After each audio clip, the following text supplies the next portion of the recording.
இன்னைக்கு கிறிஸ்துமஸ்.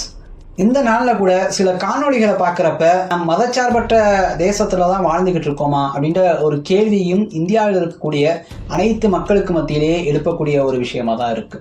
தெலுங்கானாவில் கிறிஸ்துமஸ்க்கு முன்னாடி நடக்கக்கூடிய ஒரு விழாவில் மதவெறி பிடித்த சில நபர்கள் உள்ள போய் இது ஹிந்துக்களுடைய நாடு, ஹிந்து ராஷ்டிரா, இங்கே 4 வேதங்கள் மட்டும்தான் இருக்குதுன்னு சொல்லக்கூடிய ஒரு காணொலியாக இருக்கட்டும்.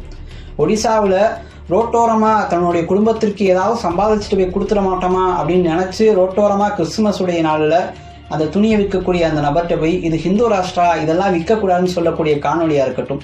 இதெல்லாம் பார்க்குறப்ப நம்ம ஒற்றுமைக்கு எடுத்துக்காட்டாக இருந்த இந்திய தேசத்துல தான் இருக்கோமா, புத்தகத்திலையுமே ஒருமைப்பாட்டிலுமே இருக்கக்கூடிய இந்திய தேசத்துல தான் இருக்கோமா அப்படின்ற கேள்வியை இன்றைக்கு இந்தியாவில் இருக்கக்கூடிய ஒவ்வொரு மனிதர்களுடைய மத்தியிலுமே எழுப்பக்கூடியதாக இருக்குது. இவ்வளவு விஷயங்கள் நடந்தாலும் கூட, இந்தியாவில் இத்தனை மாநிலங்கள் மதத்தினால் பிரிந்து கிடந்தாலும் கூட அனைத்து மாநிலங்களுக்கும் ஒற்றுமைக்கு எடுத்துக்காட்டாக, ஹிந்துக்கு ஒரு பிரச்சனைனா முஸ்லீம்களும் கிறிஸ்தவர்களும், முஸ்லீம்களுக்கு ஒரு பிரச்சனைனா ஹிந்துக்களும் கிறிஸ்தவர்களும், கிறிஸ்தவர்களுக்கு ஒரு பிரச்சனைனா இந்துக்களும் முஸ்லீம்களும் வரக்கூடிய ஒற்றுமைக்கு எடுத்துக்காட்டான ஒரு மாநிலம் என்றால் அது தமிழ்நாடு அப்படின்னு தான் சொல்லணும். இந்தியாவில் இருக்கக்கூடிய அனைத்து மாநிலங்களுக்கும் மதச்சார்பின்மைக்கு எடுத்துக்காட்டான ஒரு மாநிலம் என்று சொன்னால் அது தமிழ்நாடு தான் சொல்லணும். இந்த ஒரு நாளில் கிறிஸ்துமஸ் விழாவை கொண்டாடக்கூடிய அனைவர்களுக்கும் கிறிஸ்துமஸ் தின நல்வாழ்த்துக்கள்.